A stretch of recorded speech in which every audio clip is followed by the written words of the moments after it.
Good morning. It's Friday and it's time for another Lesson 5 devotional.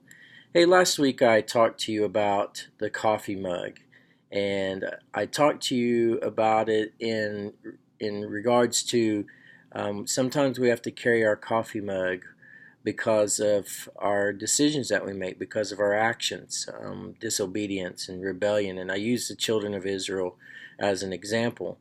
But I want to continue that thought, but I want to change gears on you for just a moment and talk to you about consequences. The more I think about this and the more I study it and the more I'm learning in my own life, in the real world situations, I'm learning that it's not so much about punishment and discipline as it is consequences.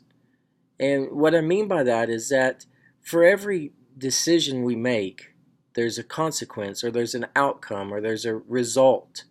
Those decisions could be good decisions, and so the outcome or the result, the consequence, is good. That's why it's called a good decision, because the outcome was good, the consequence was good. And likewise for a bad decision.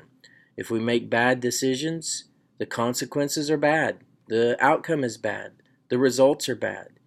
And we're learning as parents, when our children disobey, when they do something that they're not supposed to do, when they make a bad decision, the consequence is bad. It's not the punishment that matters. It's not the discipline that really matters. It's the consequence of it, explaining to them the reason why this is happening, and instead of just telling them what they did wrong and punishing them, but explaining to them that every decision, the term every action has a reaction.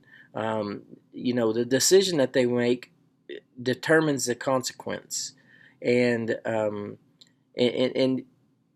if we can get them to understand that good reactions, good decisions have good reactions.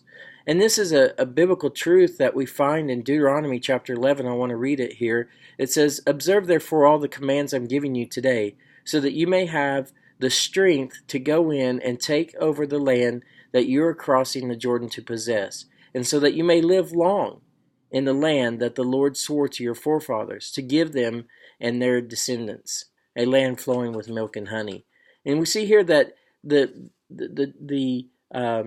fundamental truth, the truth statement in this is that in order to be strong and live a long life, we have to make good decisions. We have to observe the commands. Rules are in place for us to observe. And if we don't observe those rules, then the consequences are bad. We won't have a long life. We won't be strong. We'll be weak. In terms of the commandments that's talking about here, there's in chapter 11 and the previous chapters, there's commandments that's given, and the children of Israel are supposed to observe them, and if they don't, they won't live a long life and they won't be strong. And the same for our children that my wife and I are learning, that we have rules in place in our house so as to protect them, to keep them safe, and so they can live a long life and not be hurt. For example, running in the house. It's a big rule around here, and our kids are constantly getting in trouble for it, and the consequence is timeout or grounding or whatever.